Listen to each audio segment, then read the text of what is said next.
Hello friends. तो पिछली video में हमारा क्यूनोलिन और आइसोक्यूनोलिन हो गया था, तो आज हम स्टार्ट करेंगे हमारे पिरिडीन से। तो चलिए इसकी स्ट्रक्चर और यूजेस देख लेते हैं। तो पिरिडीन की स्ट्रक्चर हमारी ये वाली हो गई। तो अब ये इसको आप पायरोल से रिलेट करके देखो। यहाँ पर जो हमारी पिरिडीन है, यहाँ पर हमारे हमारे 5 कार्बन है, जबकि जो हमारा पायरोल है यहाँ पर हमारे सिर्फ 4 कार्बन है। ठीक है, एक तो बात तो हमारी ये हो गई।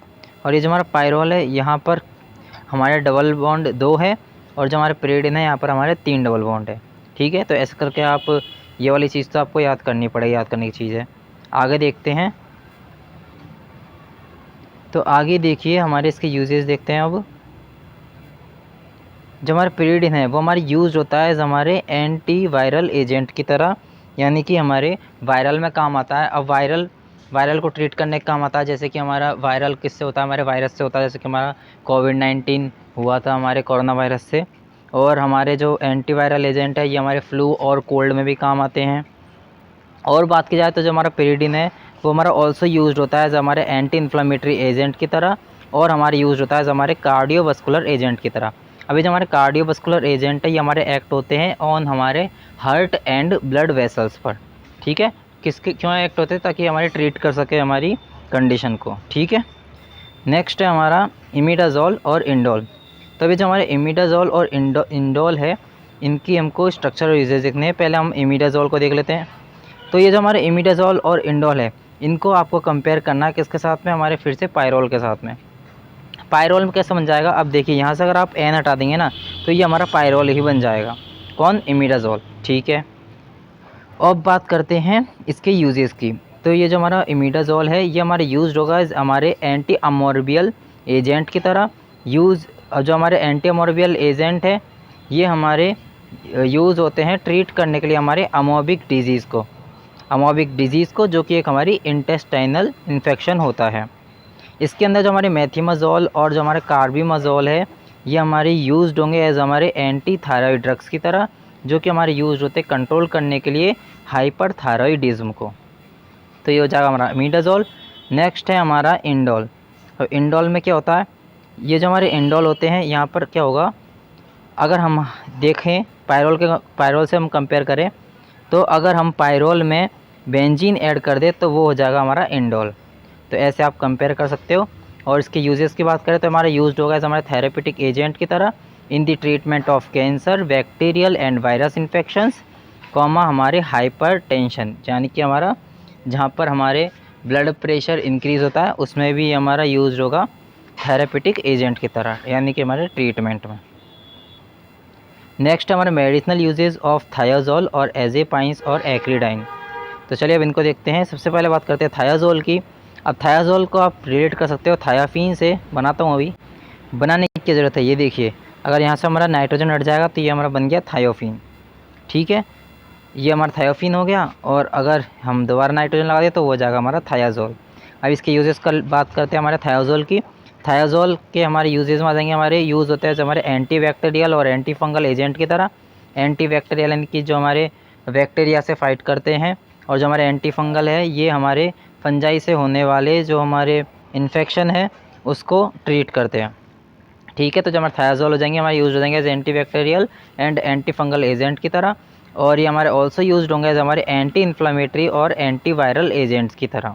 एंटी वायरल यानी जो कि हमारे वायरस से होते हैं। ठीक है, नेक्स्ट है हमारा एजेपाइन। अब ये जो हमारा एजेपाइन है इसकी स्ट्रक्चर आपको हो सकता है पिरिडिन जैसी लग रही हो, लेकिन पिरिडिन में हमारे कितने कार्बन थे, 5 कार्बन थे, जबकि जो हमारा एजेपाइन है यहाँ पर आपको 6 कार्बन देखने को मिल जाएंगे। तो एक मेजर डिफरेंस तो यही हो गया इसका, और ये स्ट्रक्चर आपको याद करनी पड़ेगी। और इसके यूजेस की बात कर लेते हैं अब हम।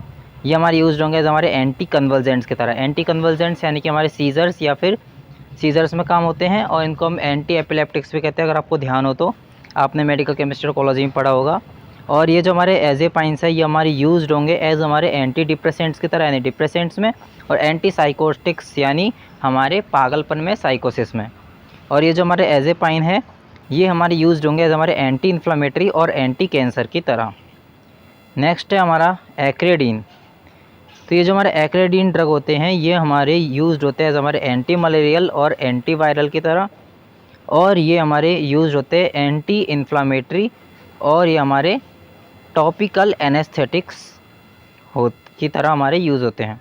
टॉपिकल एनेस्थेटिक्स की तरह भी हमारे यूज़ होते हैं, यानी कि टॉपिकली अप्लाई होते हैं, जो हमारे टॉपिकल एनेस्थेटिक्स हो जाएंगे। तो एक्रिडाइन की बात करें तो इसके स्ट्रक्चर की बात कर लेते हैं। इसके स्ट्रक्चर में क्या है ये आपको याद रखना पड़ेगा, क्योंकि इसकी ट्रिक मेरे पे कुछ है नहीं, इससे कुछ रिलेट कर नहीं पा रहे, तो बस यहाँ पर हमारे ये बेंजीन से बना देने हैं आपको, एक बेंजीन बना देना और फिर ये दोनों की आपको एडिशन करनी है। यहाँ पर आपको ये याद रखना पड़ेगा C13 H9 और N, ऐसे आप एक्रिडीन की स्ट्रक्चर को याद रख सकते हैं। ठीक है, आगे चलते हैं। तो देखिए यहाँ पर आपसे क्वेश्चन पूछा जाएगा डिफाइन करो कन्फर्मर्स ऑफ इथेन को। तो आपको स्टार्ट करना है अपने स्टेजर्ड कन्फर्मर और अपने एक्लिप्स्ड कन्फर्मर हेडिंग डालकर। तो स्टेजर्ड कन्फर्मर में आपको लिखना है, इनको हम एंटी कन्फर्मर हाइड्रोजन एटम्स भी कहते हैं, और ये हमारे अरेंज्ड होंगे इन स्टेजर्ड और हमारे जिगजैग पैटर्न में। यहाँ पर जो हमारी एनर्जी है वो मिनिमम होगी और ये हमारे मोस्ट स्टेबल कन्फर्मर्स हो जाएंगे। स्टेजर्ड में आप देख सकते हैं जो हमारे हाइड्रोजन एटम है वो हमारे एंटी यानी कि अपोजिट है, दूर दूर है, जबकि जो हमारे एक्लिप्स कन्फर्म होते हैं इनको हम क्या कहते हैं, इनको हम सिन कन्फर्मर कहते हैं। यहाँ पर जो हमारा हाइड्रोजन एटम है वो हमारे अरेंज्ड हो जाएंगे इन एन एक्लिप्स्ड और ओवरलैपिंग पैटर्न में। अब यहाँ पर आप हाइड्रोजन एटम देखेंगे तो वो हमारा पास है, ठीक है, एक के ऊपर एक ऐसे है। तो ये हमारे हाइड्रोजन एटम यहाँ पर अरेंज्ड है किसमें, हमारे एक्लिप्स्ड और ओवरलैपिंग पैटर्न में। यहाँ पर भी हमारी एनर्जी मिनिमम हो जाएगी, लेकिन ये हमारे लीस्ट स्टेबल कन्फर्मर हो जाएंगे। और जो हमारे स्टेजर्ड कन्फर्मर थे ये हमारे मोस्ट स्टेबल कन्फर्मर थे, जबकि जो हमारे एक्लिप्स्ड कन्फर्मर है ये हमारे लीस्ट स्टेबल कन्फर्मर हो जाएंगे। और इनकी सिमिलरिटीज़ की बात करें तो इन दोनों में हमारी एनर्जी मिनिमम लगती है। ठीक है, नेक्स्ट हम बात करते हैं हमारी यूनिट 5 की, जिसके अंदर हमारा पहला क्वेश्चन है डेकिन्स रिएक्शन क्या होती है। तो डेकिन्स रिएक्शन में क्या होता है, डेकिन्स रिएक्शन नाम सुनते ही आपके दिमाग में आना चाहिए ऑर्थो हाइड्रोक्सी बेंजेल्डिहाइड। अब ये क्यों आना चाहिए, देखिए डेकिन्स रिएक्शन में वैसे तो हमारी जो हमारा एल्डिहाइड होता है वो हमारा रिप्लेसमेंट, एल्डिहाइड की हमारी रिप्लेसमेंट होती है H2O2 यानी हाइड्रोजन परऑक्साइड और बेस की प्रेजेंस में। किससे हमारे रिप्रेजेंट होता है ये एल्डिहाइड, हाइड्रोक्सी ग्रुप से। ठीक है, तो ये तो हमारी हो जाएगी डेकिन्स रिएक्शन। इसमें क्या होगा, ऑर्थो हाइड्रोक्सी बेंजेल्डिहाइड में जो हमारा एल्डिहाइड होता है वो हमारा हाइड्रोजन परऑक्साइड और बेस की प्रेजेंस में यहाँ पर जो हमारा एल्डिहाइड है उसका रिप्लेसमेंट हो जाएगा हाइड्रोक्सी ग्रुप से और हमको कैटाकॉल देखने को मिल जाएगा। अब इसकी थ्योरी देख लेते हैं। जो हमारी डेकिन्स रिएक्शन है, it is the replacement of aldehyde group by hydroxyl group in the presence of H2O2 यानी हाइड्रोजन परऑक्साइड एंड बेस, और हमको प्रोडक्ट देखने को मिलेगा कैटाकॉल। तो ये तो गई हमारी डेकिन्स रिएक्शन। नेक्स्ट है हमारी बिर्च रिडक्शन। तो देखिए बिर्च रिडक्शन है, इसके लिए मैंने एक बढ़िया ट्रिक बनाई है। बिर्च रिडक्शन तो बी से हमारा बी से आपको बी आ जाना चाहिए थे, बी है ना, तो ये इसकी ट्रिक हो जाएगी। तो ये हमारी बेंजीन से स्टार्ट हो जाएगी, इसलिए मैंने बोला बी से बी। तो बिर्च रिडक्शन हमारी बेंजीन से स्टार्ट होती है। अब क्या होगा बेंजीन में, बेंजीन की हम रिएक्ट कराएंगे किसके साथ में, हमारे मेटल आयन के साथ में और हमारे अल्कोहल के साथ में इन हमारे लिक्विड अमोनिया में। और हमको क्या देखने को मिलेगा, हमको देखने को मिलेगा 1,4 साइक्लोहेक्साडाइईन। बिर्च रिडक्शन में क्या होगा, थ्योरी देखते हैं अब इसकी। The reduction of aromatic compound, जो हमारा एरोमेटिक कंपाउंड बेंजीन है इसकी रिडक्शन हो जाएगी in the presence of metals, जैसे कि हमारा सोडियम हो गया, लिथियम हो गया, पोटेशियम हो गया, एंड अल्कोहल इन हमारे लिक्विड अमोनिया और इनटू ए साइक्लोहेक्साडाइईन कंपाउंड। साइक्लोहेक्साडाइईन कंपाउंड हमको क्या मिल जाएगा यहाँ पर, प्रोडक्ट। नेक्स्ट क्वेश्चन है हमारा क्लेजन-सस्मिथ कंडेंसेशन रिएक्शन। तो ये जो हमारी क्लेजन-सस्मिथ कंडेंसेशन रिएक्शन है ये हमारी रिएक्शन होती है between 2 molecules of carbonyl compound. अब कार्बोनिल कंपाउंड क्या होते हैं, जो कि हमारे C double bond O contain करते हैं। अब यहाँ पर आप एल्डिहाइड देख सकते हैं, यहाँ पर भी है हमारा C डबल बॉन्ड O, और कीटोन देख सकते हैं यहाँ पर भी हमारा C डबल बॉन्ड O है। तो ये दोनों हमारे कार्बोनिल कंपाउंड हो जाएंगे। तो जो हमारी क्लेजन-सस्मिथ कंडेंसेशन रिएक्शन है ये हमारी रिएक्शन हो जाएगी बिटवीन हमारे 2 मॉलिक्यूल्स ऑफ कार्बोनिल कंपाउंड, जो कि हमारे एल्केलाइड, जो कि हमारा एल्डिहाइड और हमारा कीटोन हो जाएगा। One of which should contain करेगा एटलीस्ट हमारे 2 अल्फ़ा हाइड्रोजन, और एक में यहाँ पर हमारे कमी रहेगी ऑन हमारे अल्फ़ा हाइड्रोजन, एक में हमारे अल्फ़ा हाइड्रोजन की कमी हो जाएगी। ठीक है, कमी किस में होगी, हमारे बेंजेल्डिहाइड वाले में हमारे एक हाइड्रोजन की कमी होगी। और यहाँ पर जो हमारे एसीटोफिनोन है, यहाँ पर हमारे एटलीस्ट हमारे 2 हाइड्रोजन होंगे। समझे? ये हमारी रिएक्शन होती है बिटवीन हमारे 2 मॉलिक्यूल्स ऑफ कार्बोनिल कंपाउंड, जिनमें से हमारे एक मॉलिक्यूल्स पर हमारे 2 अल्फ़ा हाइड्रोजन कम से कम हमारे प्रेजेंट होंगे, जो कि हमारे यहाँ पर एसीटोफिनोन है। यहाँ पर देख सकते हैं हमारे हाइड्रोजन 2 से तो ज़्यादा ही है।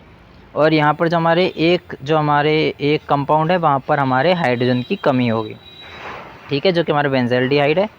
तो इसकी रिएक्शन आपको याद रखनी है। जब हमारे बेंज़ाइलडिहाइड है, हमारे एसीटोफिनोन के साथ रिएक्ट करेगा NaOH और KOH की प्रेजेंस में, और ये हमको देंगे benzyl acetophenone. And benzyl acetophenone हमको प्रोडक्ट के रूप में हमको देखने को मिलेगा। नेक्स्ट रिएक्शन पे चलते हैं। तो देखिए, जो हमारी सस्मिथ रीअरेंजमेंट है, यहाँ पर क्या होगा, इस रिएक्शन के अंदर जो हमारा कार्बोक्सिलिक एसिड, एल्डिहाइड या फिर हमारा कीटोन है, वो हमारा रिएक्ट करेगा किसमें साथ में, हमारे हाइड्रोजोइक एसिड के साथ में, हमारे सल्फ्यूरिक एसिड और H2O यानी कि वाटर की प्रेजेंस में। और यहाँ पर हमको क्या देखने को मिलेगा, यहाँ पर हमको अमीन या फिर अमाइड देखने को मिलेगा। किसके द्वारा, हमारे रीअरेंजमेंट के द्वारा। तो ये हमारी रिएक्शन हो जाएगी। इसके अंदर हमारा कार्बोक्सिलिक एसिड, एल्डिहाइड या फिर कीटोन हमारा रिएक्ट करेगा हाइड्रोजोइक एसिड के साथ में, सल्फ्यूरिक एसिड और H2O यानी कि वाटर के प्रेजेंस में, और अमीन या अमाइड हमको देखने को मिलेगा रीअरेंजमेंट से। ठीक है, नेक्स्ट है हमारी वोल्फ-क्रिश्नर रिडक्शन। तो चलिए अब हम बात कर लेते हैं हमारे वोल्फ-क्रिश्नर रिडक्शन और हमारे क्लीमेंसन रिडक्शन की। सबसे पहले बात करते हैं हमारे वोल्फ-क्रिश्नर रिडक्शन की। तो ये हमारी रिएक्शन होती है जिसके अंदर जो हमारे एल्डिहाइड या फिर जो हमारे कीटोन है वो, तो इस रिएक्शन में क्या होता है, जो हमारे एल्डिहाइड या फिर कीटोन हमारे रिएक्ट करते हैं हाइड्रोजन के साथ में और प्रोड्यूस करते हैं हमारे हाइड्रोजन और वाटर। अब जो हमारे एल्डिहाइड और कीटोन है, ये हमारा हाइड्रोजन के साथ में रिएक्ट करते हैं। अब ये हाइड्रोजन आपने पहली बार सुना होगा। हाइड्रोजन की स्ट्रक्चर की बात करें तो यहाँ पर हमारा NH2 हो जाएगा और NH2। जब हमारे 2 NH2 हो जाएंगे तो वो हो जाएगी हमारी हाइड्रोजन। क्या हो जाएगा हमारा वोल्फ-क्रिश्नर रिडक्शन में, जो हमारा एल्डिहाइड और कीटोन है वो हमारा रिएक्ट करेगा विथ हमारे हाइड्रोजन के साथ में और प्रोड्यूस करेगा हाइड्रोजन और हमारा वाटर। ठीक है, ये हमारी वोल्फ-क्रिश्नर रिडक्शन हो जाएगी। और फाइनली तो वैसे यहाँ पर हमको एल्केन ही देखने को मिलता है। बताएंगे कैसे देखने को मिलता है। पहले हम बात कर लेते हैं हमारे क्लीमेन रिडक्शन की। तो जो हमारी क्लीमेन रिडक्शन है, इसमें क्या होता है, इसके अंदर हमारा रिडक्शन हो जाएगा कीटोन की इन द प्रेजेंस ऑफ हमारे जिंक अमलगम और HCl यानी कि हमारा हाइड्रोक्लोरिक एसिड। और यहाँ पर हमको रिजल्ट देखने को मिलेगा हमारा एल्केन्स। थ्योरी देख लेते हैं इसकी। ये हमारी केमिकल रिएक्शन हो जाएगी जो कि हमारी डिस्क्राइब्ड होगी as the reduction of ketones और कीटोन्स और एल्डिहाइड्स टू हमारे एल्केन्स में यूज़ करके हमारे जिंक अमलगम यानी कि ZnHg and hydrochloric acid HCl। तो यहाँ पर जो हमारे क्लीमेंसन रिडक्शन और वोल्फ-क्रिश्नर रिडक्शन के यूजेस की बात करें तो एक तो ये हमारा क्या कर रहे हैं, यहाँ पर हमारा रिडक्शन हो रहा है, ये वाली बात तो पक्की है। और ये हमारे यूज होते हैं, ये दोनों ही हमारे यूज होते हैं in the formation of alkanes. तो ये बात आपको ध्यान रखना है। वोल्फ-क्रिश्नर रिडक्शन में भी हमारा फाइनली एल्केन्स ही फॉर्म होता है और क्लीमेंसन रिडक्शन में तो आपको दिख ही रहा है यहाँ पर एल्केन्स फॉर्म हो रहा है। तो इनके यूजेस हो जाएंगे ये, these both are used in the formation of alkanes. ठीक है, तो यहाँ तक हमने यूनिट 5 तक रिवीजन कर लिया हमारे ऑर्गेनिक केमिस्ट्री 3rd का। और मिलते हैं आपसे नेक्स्ट वीडियो में, तब तक के लिए बाय बाय।